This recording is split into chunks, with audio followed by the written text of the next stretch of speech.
Hi, my name is Laura Kapushinski, and this is my presentation of best practice research that I've discovered for our course.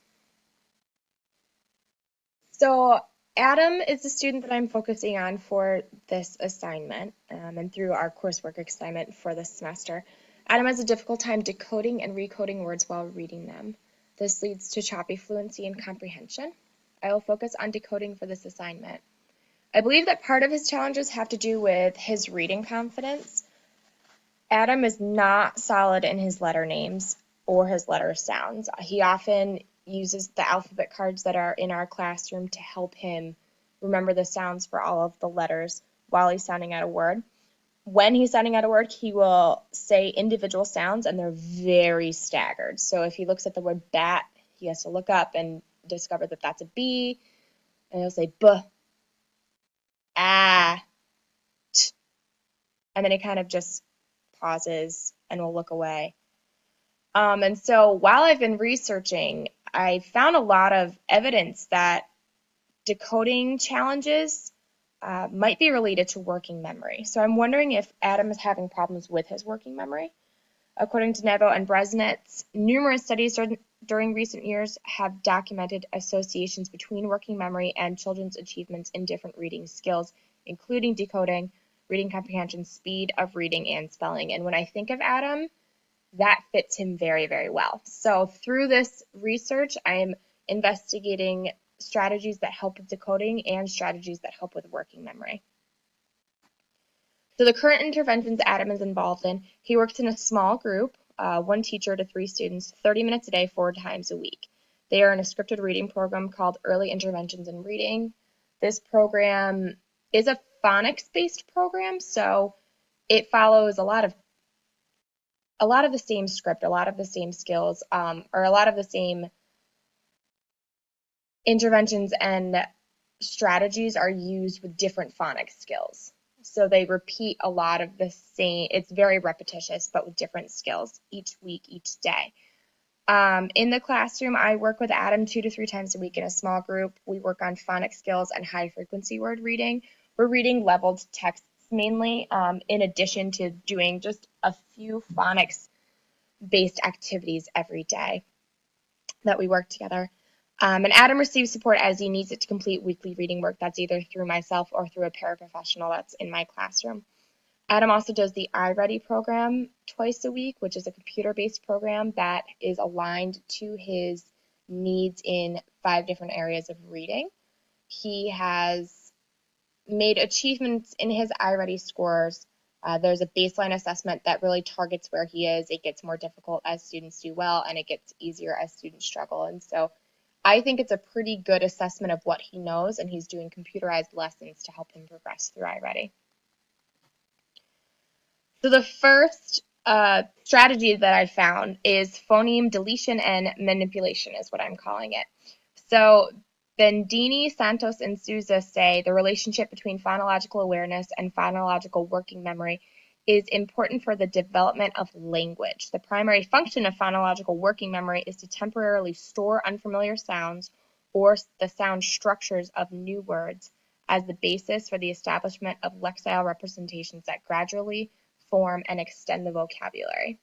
And Nevo and Bresnitz argue intervention for decoding disorders may benefit from the inclusion of training on working memory abilities. So when I think of Adam, I think that his working memory, it's taking him so much energy to figure out the letter sounds, to figure out how they're going together, that he can't retain it all in his working memory. So I thought an intervention I can use is a simple phoneme deletion and phoneme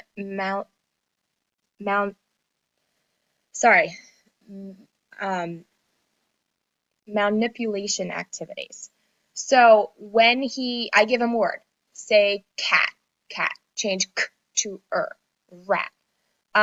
Anything where he's manipulating these CVC words, CVCE words, where he has to do it quickly, automatically, right away, and then taking that from phonemic awareness and applying it to phonics. So write the word cat, change k to What word did you make? Rat.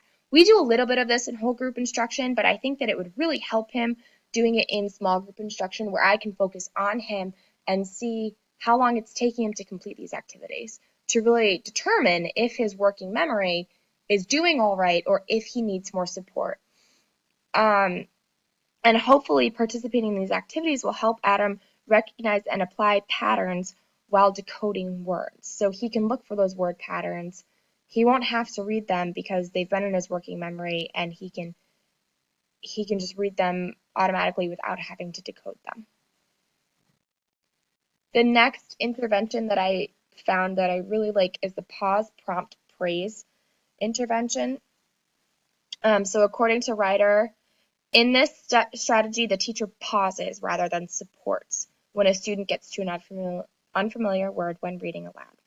After 5 seconds, if the student has not said the word, the teacher prompts the student to insert a word that might make sense and asking them to read to the end of the sentence. The student has the opportunity to self-correct themselves at this time. If he or she does not, the teacher can provide additional prompts to help the student decode the word and read the sentence correctly. And Adam does this a lot. He gets to a word and he doesn't know it. He pauses. He waits. And he waits for me to read it for him or for the teacher that he's working with to help him with it. But if we convince him that it's okay to try in a word that might make sense based on either picture clues or context clues, what does the word start with? He might start to insert words and then go back and self-correct, say, well, it must be this word instead of the word that I used. And that would help him build his confidence and stop pausing as much and read more fluently. Ryder also argues that children are more likely to make connections between phonics and their reading and writing of text if they are engaged and involved in making discoveries for themselves. He needs to start believing in himself more and trusting himself more, trusting that he can do this. And I think that this strategy, the pause, prompt, praise strategy, would really help him with that. Finally, I discovered a color-coded words activity. So Wall, Rafferty, Kamisi, and Van Blargen argue some researchers have suggested that using remedial reading strategies that focus on larger word units with relatively consistent vowel sounds, such as rhymes, may be better for students who struggle with reading when compared to teaching these students only how to decode words at the phoneme level. So instead of focusing, okay, decode these sounds, it's, well, what sounds do you see in the word that you know already? In their study, they used books called Rhyme to Read books to teach children to look for patterns and rhymes in words when they read.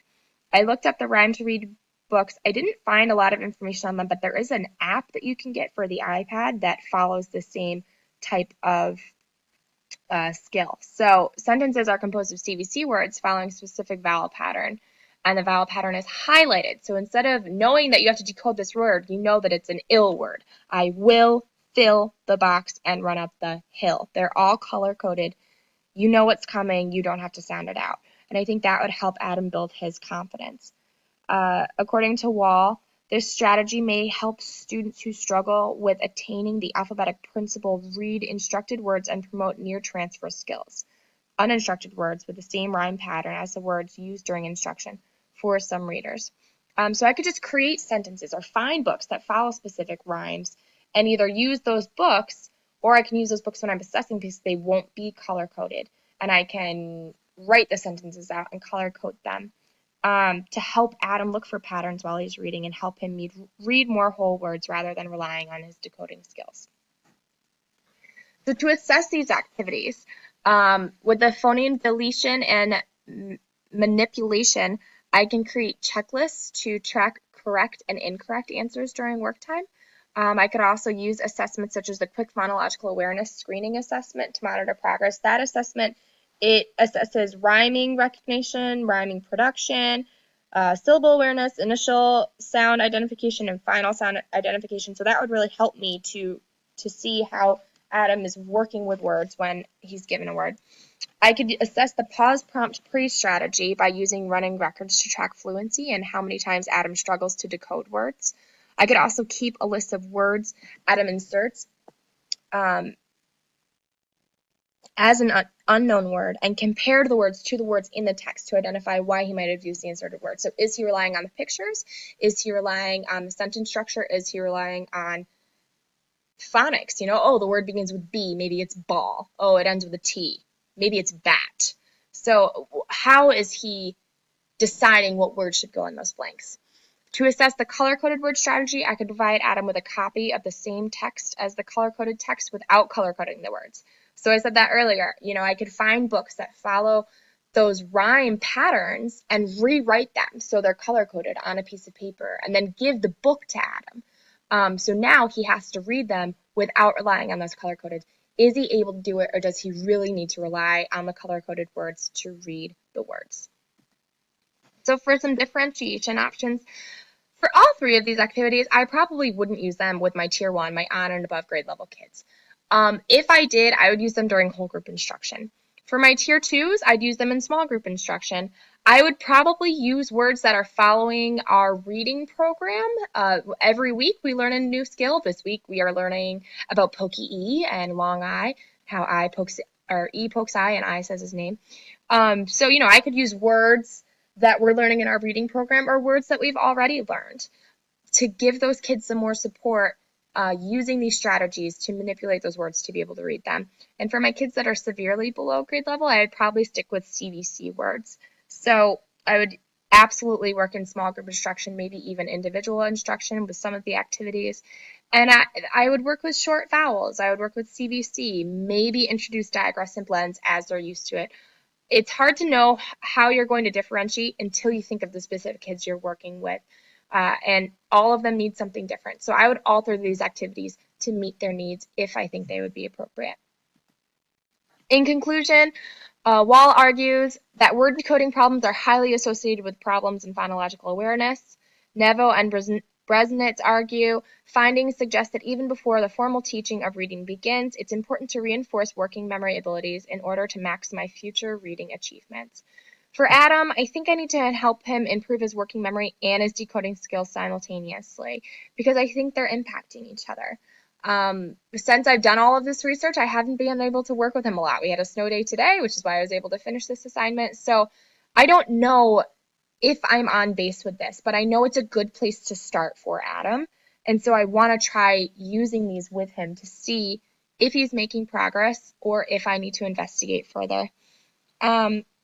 Using interventions I've discovered along with the interventions that are already in place will allow him and all of my students to practice skills they need to be strong, independent early readers. And that's all I want as their first grade teacher. Here were the 4 references I found. I learned a lot through this assignment, and I hope that using these interventions in my classroom will help Adam.